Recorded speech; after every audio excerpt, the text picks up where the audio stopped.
Dr. Lewis leads and has alliances with worldwide organizations specializing in leadership development and organizational communication, with clients ranging from Fortune 500 companies through not for profit agencies, educational institutions. Dr. Lewis's proven specialty in leadership, professional excellence, cultural inclusion, entrepreneurship, executive coaching, strategic development, and executive public speaking coaching. Dr. Lewis holds a doctorate in educational leadership, research and policy, a master's of arts in communication, a bachelor's of arts in communication, and a bachelor's of arts in psychology. Regina's work in diversity and inclusion has become an award-winning program. Additionally, her publications are found in books, re- referred journals, and educational textbooks. Thank you, Dr. Lewis. Thank you so much for the introduction. Thank you, everyone. I was really having a hard time there trying to get on, but I'm glad that we're here together. So today we're talking about stress busters. And this approach is going to be a little bit different than when I've come on during the lunch and learns. Usually I have the PowerPoint up and we're going through the slides. We're going to be doing a lot of activity and a lot of conversation. It's my hope that you have something that you can write with, because we are going to be doing a lot of discussion and there's going to be some really important information for you to have. So why not a PowerPoint? Well, when you think about stress, one of the first stressors comes through your eyes. So your eyes takes in all the information, everything you can see. So there's a lot of movement that's going on. It all impacts your brain. Your brain connects to your heart and all of the different internal pieces. So this is where stress begins.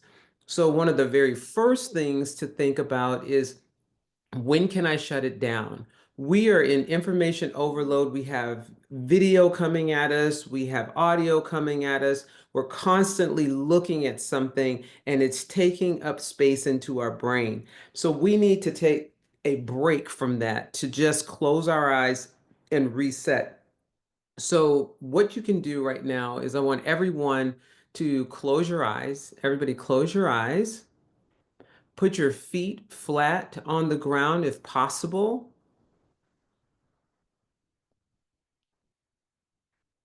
And I want you to just take deep breaths in. Count to 4, 3, 4. Exhale. Hold. 1, 2, 3, 4. Let's do it again. Inhale.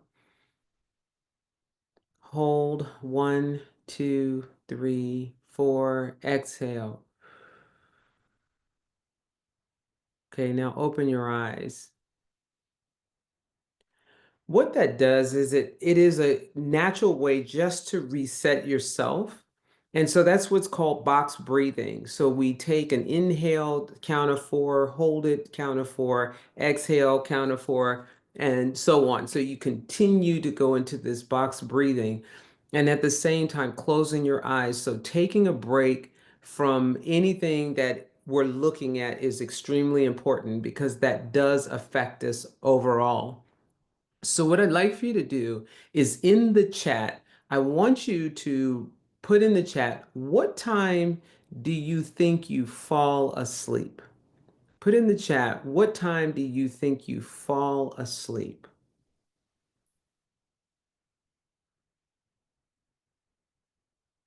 Okay. All right. Let me see. I see 10 o'clock. I see 11 o'clock. 11:45, 2 a.m., 11, 2, 4. Oh, you have a 4-month-old? Yes, which is really, really difficult. So in our last session, we will be talking about, and there'll be a lot of visuals there. We're going to be talking about the body clock, and we're going to be talking about the different times and how it actually affects you. But the reason why I had you put down what time you go to sleep is because sleep is the number one way, next to eating, is the number one way to get rid of stress.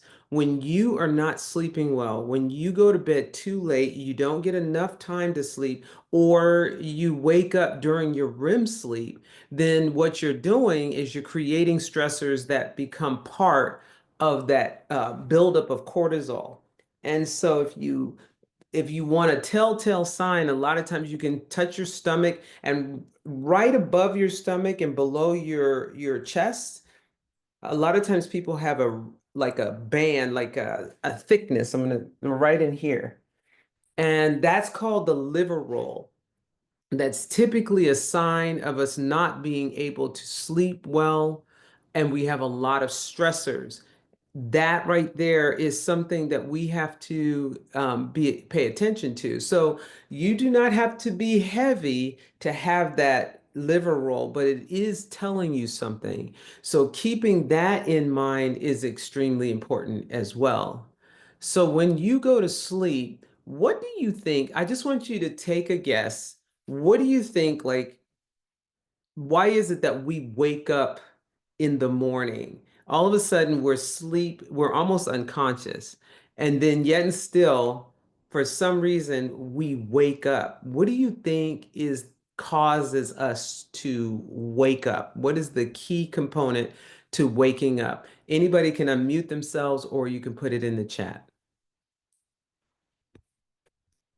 Natural clock. Okay, so Ashley, you said natural clock. Can you unmute yourself? I want to hear more about that. When you say that, what do you mean? Okay, so I used to stay up a certain time and get up at a certain time, and it was like 5 a.m. And no matter what time I went to sleep, I would still get up. I would still get up. I noticed that a lot with military people too, or the military dogs who come here. They wake up this 4:45 on the dot. So I think I don't even have like my windows closed, so it's not the sun because everything's closed up. Otherwise, I would think that would be a case, but I think it's just I don't really know, but I wake up usually still, even if I go back to sleep, 5 a.m. almost every day. So do you, when you say that your windows are closed, like there is absolutely, like, it's blackout in your room, in like in the morning time, like you can't see anything anywhere? Yeah, it's pretty much closed off. There may be like a trickle of light, but I'm really Hmm. weird about that. Like I like to have because I was peeped on when I was a kid, so I like to have everything closed up. Mm-hmm. Do you, okay, so here it is. And you're really close, but it's ironic that everybody's routine gets us up in the morning time. And what happens is it is light, but it isn't so much the light that hits your eyes that makes you wake up. It actually goes through your skin. So light goes through your skin, and that is what makes us wake up. And unless you have it completely black, where there's not even like a slither of light anywhere. So how many of you have some type of light in your room, including a night light, or say your phone, even if it's sitting somewhere, you have a little bit of light. Light, yes. So light really does impact us. Like, especially, they call it blue light, but it's when you have light coming through your room. We should be asleep for 6 to 8 hours when we go and lay down. So it is imperative, like even the alarm clocks, because like you said, Gina, you said that you have your alarm clock there. So the best alarm clocks were before we got the electric alarm clocks, right? Because they still have some type of light to them. So when I was a kid, we used to have the kind that you had to actually wind up, and then it would have those two bells that would ring on either side, not realizing that that was much more healthier for us than it was when you would see, a little bit of light, because, the time would scroll through. All of those things do impact us. So they have something called night hygiene or bedtime hygiene. So write that down and you can start looking up different ways to make sure that you clean up your sleep area. Your sleep area should never be the area where you do work. It shouldn't be an area where any serious business is being taken care of, because it needs to be a place where you just completely lay down and rest. How many of you have a television in your room? Yeah. Most of us have televisions in our room. And with those televisions, we typically turn them on when we go into our rooms. And so then that's another stress. So I'm not saying that you need to get rid of everything, but keep in mind that every part of that affects you. Every part of that affects you. So it's really important that we get enough sleep, and so that when we start the next day, we can reset, because our body is like a battery. So if you think about your cell phone, if you charge it only halfway, then that means that when you get up, you're going to run out of battery pretty quickly. And so you have to plug it back up. So if you don't get good sleep, right, most of us do not get an opportunity to go and take a nap. How many of you get to take a nap during the day? Right. So that I know, sort of, we don't, most of us don't get an opportunity to recharge ourselves. So the way that we recharge ourselves is to be able to either take a nap or close our eyes and think of nothing, just breathing through. Now, a lot of you might say, it's hard for me to turn my brain off. I can't think of nothing. When you close your eyes, focus on your breathing. Focus on just one thing, in your mind, just one thing. And the minute you start thinking of other stuff, come back to just that one thing. What that does is it builds your muscle, your brain, to be able to focus. And you'll be able to use this in many different ways. So let me share with you a situation that happened to me. Some of you have heard my story about my husband being killed in a helicopter crash. When that happened, yes, I was devastated. Life went on. I, was going everywhere. But for some reason, about 10 years later, I I couldn't get on airplanes and not completely freak out. Like as soon as it would start to take off or land, or if it would jar, then it would just really it would take me down. And some of the things that I did, or some of the techniques that I'm going to be sharing with you, but one of them was just closing my eyes, breathing, and focusing on one thing. Because the more you can do that, the more stronger your brain is that you are controlling it, as opposed to going out of control. So I can literally focus on something for well over an hour without distraction, because I've trained my brain to do that. So that is something that we all can work on. That would be imperative that we start building that. So what I want you to do, we're going to put you in a breakout room for just a second, and I want you to talk about your sleep. How do you sleep? Do you sleep straight through? Is there a time that you wake up? How do you feel when you wake up in the morning time?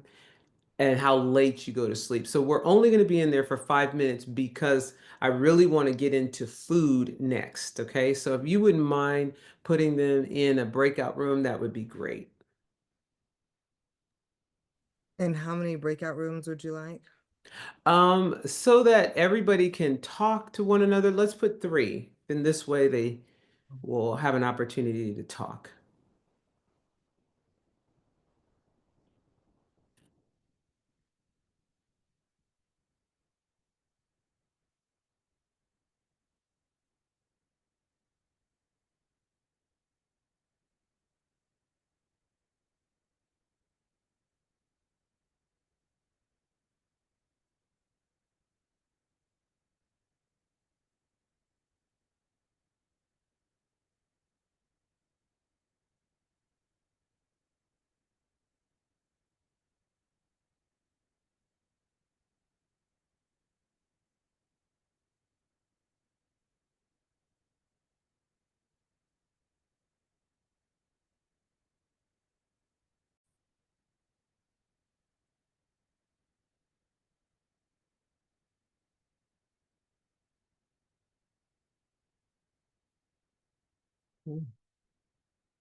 So what did we discover in the breakout rooms? Did you find that you had a lot of similarities or really different? Somebody talk about what you discussed in your breakout room as people are making their way in.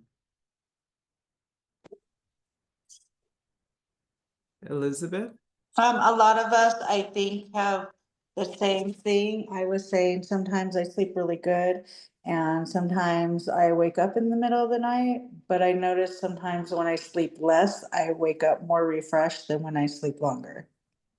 Sure, sure. Well, it's really interesting because there's something to be said about that. So if you come to my next session, I really get into it to tell you what's happening with your body at what time. Like if you wake up at between 1 and 3, what's going on in your body and what can you change? Between 3 and 5, what happens? So we're going to go over all of those details as well. So thank you for sharing that. Anybody else?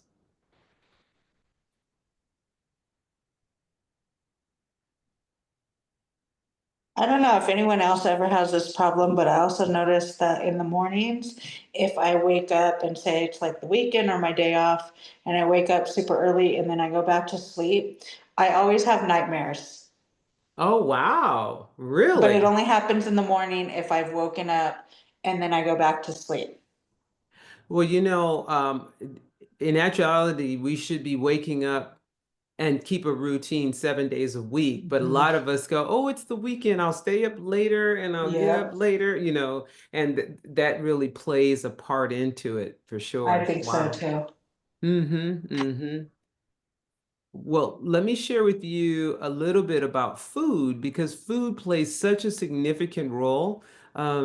So, what I want you to do is in the chat, I want you to put down if you think about 7 days in the week, what food item or drink item do you consume the most in a week's time?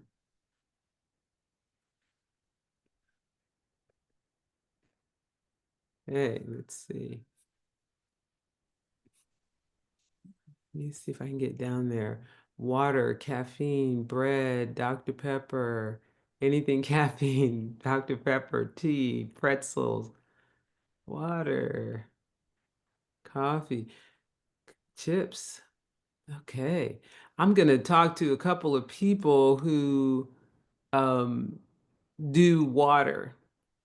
So if you consume water, um, Monica, you said, Christy, you said water.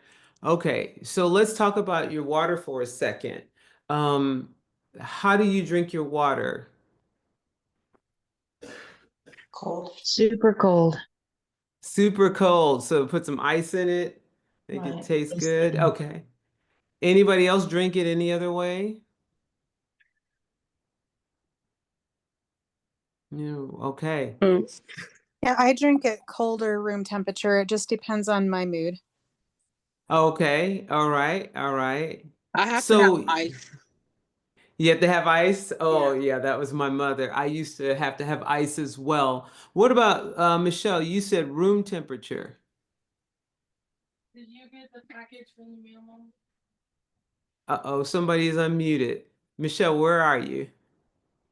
Sorry, I'm here. I usually drink at room temperature just because for a long time, like we didn't have a fridge that had like a working water thing, and so we have one on our sink, but it Hmm. always comes out room temperature, and we also don't have an ice maker that works in our fridge, and so then it was just a lot of hassle to make cold water. So I just learned to drink at room temperature, but I also feel like um, I just know from doing other things that it absorbs into your body a little better and creates a little less like chaos in your digestive system to have it be room temperature or a little bit warm. Yeah. So Hmm.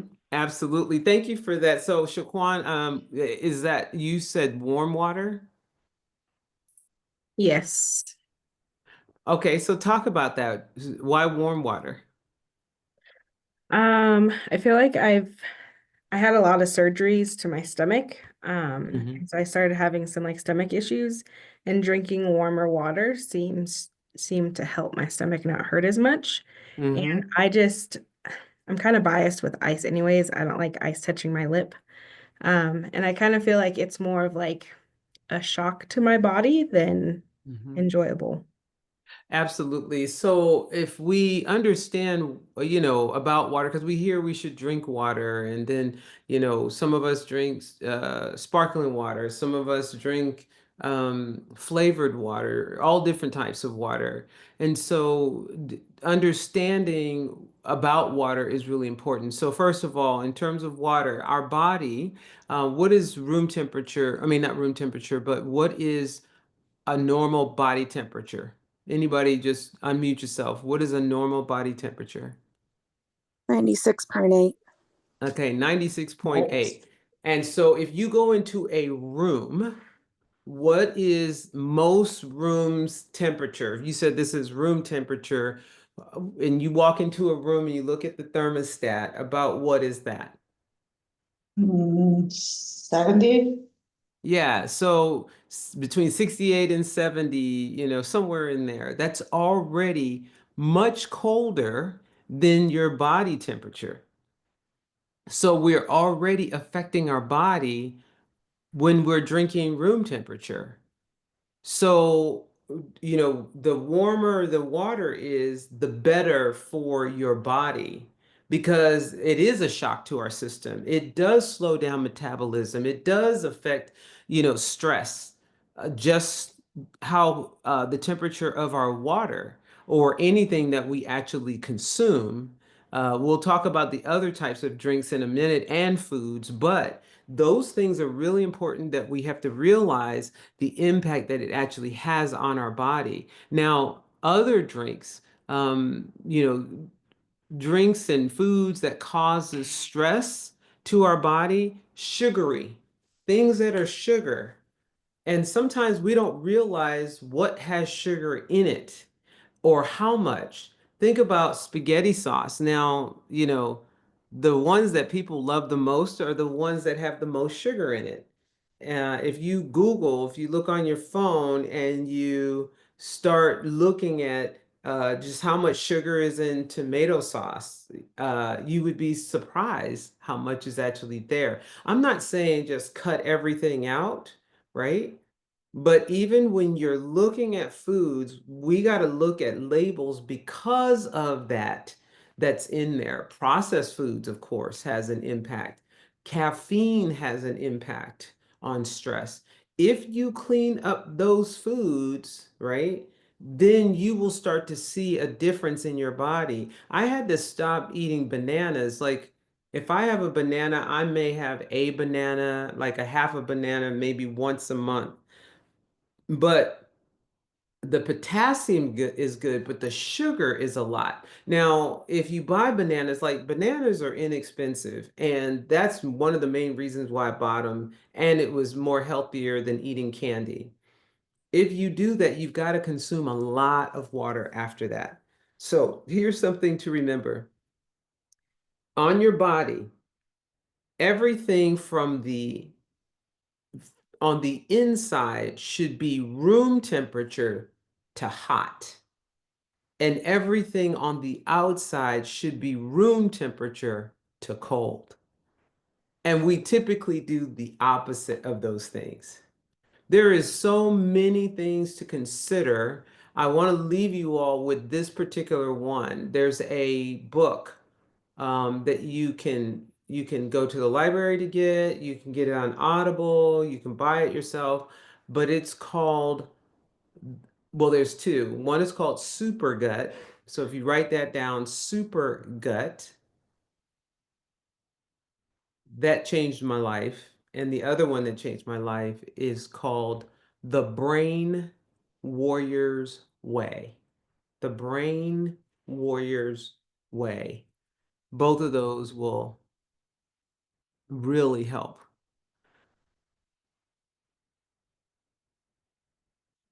What I want to do is, because there's a lot of information that I do know, I want to open it up for discussion.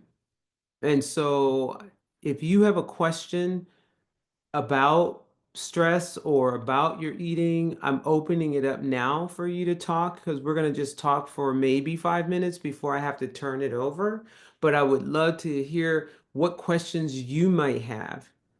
When you thought about coming to this training, what were you thinking about it? About what were you hoping to learn? What is something that confused you that can help you? I like to walk. What is the best time to exercise? I've heard so many different times, different things about what is the best time to exercise of the day so that you're not interrupting sleep and you're maximizing metabolism and all of that. Absolutely. So I've heard different ways as well. But when I started doing the research behind that, when we start walking at night, what we're doing is waking everything back up. We should be slowing down. Everything should start to calm down as the sun starts going down, so should we. We should start calming down. In the first thing in the morning, we spring up. So the best time to work out would be the earlier parts of the day to midday. That was a great question. Other questions that you have? Oh, Ashley, you said, let me see if I can pull this up.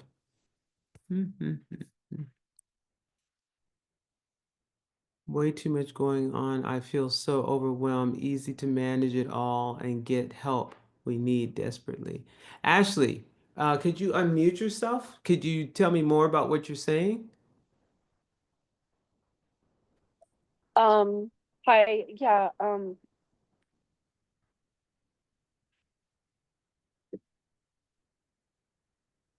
I can't hear you. sorry. Okay.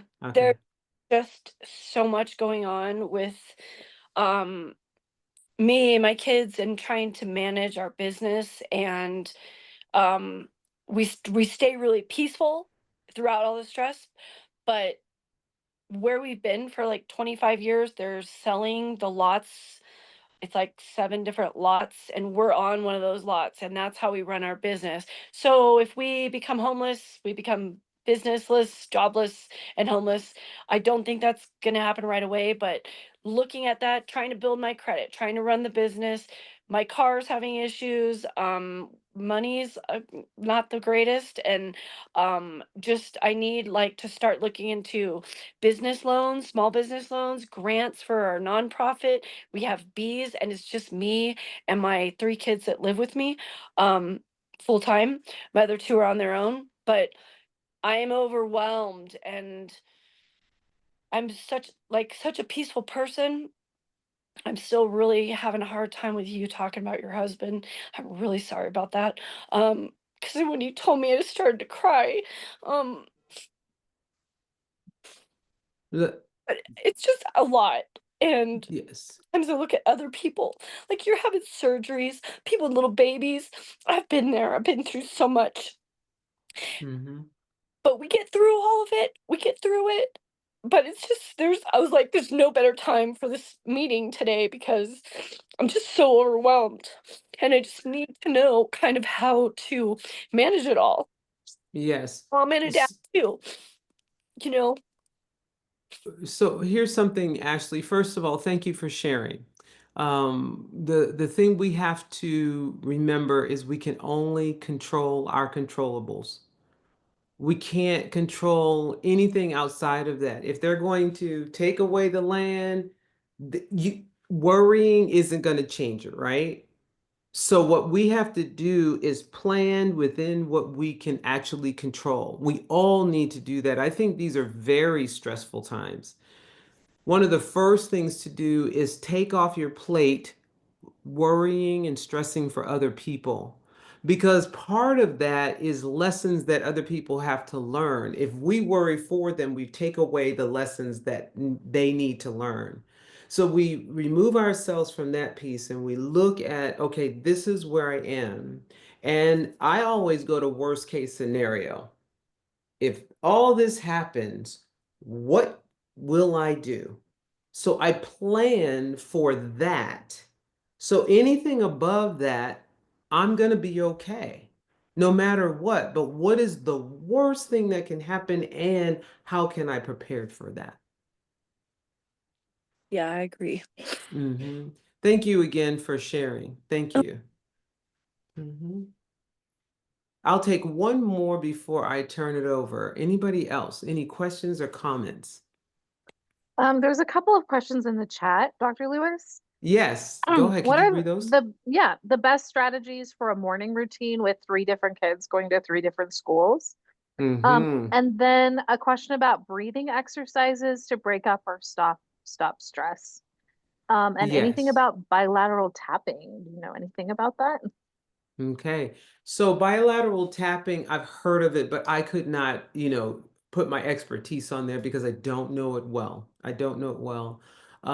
As far as the breathing techniques, there's when you can take your whole body and tighten it up first. And then as you are breathing, go through like, okay, I'm going to relax my eyes. And you breathe through as you relax your eyes. And then you relax your mouth and your neck and your shoulders and your arms and go all the way through your body.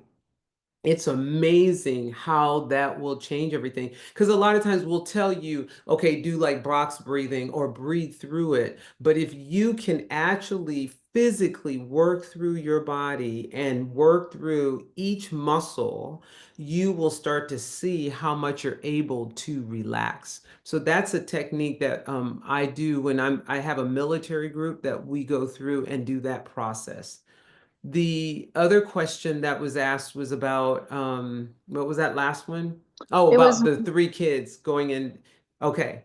So definitely there has to be everything has to be on time. Like let's have a routine. This is when we all go to bed, or this is when you go to bed, this is when you get up, and leaving that responsibility to that child unless the child is too young, that you have to take care of that, and then you have to put it on a schedule. So whoever asked that question, do you have a schedule like where everybody does what they've got to do, or are you kind of relaxed in that schedule? Yeah, this is you, Rebecca. Can you unmute? Mhm. Yeah, so can you hear me? Uh-huh. Yeah, so I have the schedule, everyone knows what needs to be done, but it's not getting done. They go to sleep the same time every night. They wake up, well, they're supposed to wake up at a certain time in the morning, but what it's looking like is I have to wake them up and then remind them of the 7 things that need to be done before we can get in the car. So each child makes it to each school on time. And it just seems like I'm having to remind each child of each thing each day. And that's like 20, that's Y- like 20 different reminders. So I'm Absolutely. How old is the youngest one? 8 and the old, Okay. yeah, 8 and the oldest is 13. Okay, so first of all, they're all old enough to follow a routine. The problem is that you don't have consequences. You got to go through consistency and consequences. Because otherwise they're like, well, mom will do it. I don't need to do it. And you will continue to have to do that. But if you put the responsibility on them, and then when they don't do that, then there has to be a consequence for that so that everybody does their part. Otherwise, you're going to be doing this until they're all grown and out of the house, and then they still won't know how to do it. Yeah. Yeah. Yeah. It's a big deal. It's a big deal. Well, I really wish that we had more time because there's a lot, there's so much that we could talk about, and I appreciate it, but I appreciate the questions because that's why I didn't have the PowerPoint, because we should be talking about what you're concerned with this particular topic. And so if you feel like, wow, we should have another one, a second session on this, just let them know, and I will set it up so that we can have deeper discussion on it. But I thank you for being here today, and I hope that you're with me on the next one that's coming up. That next one will be about eating healthy for sure. All right. Thank you. Thank you. Mhm.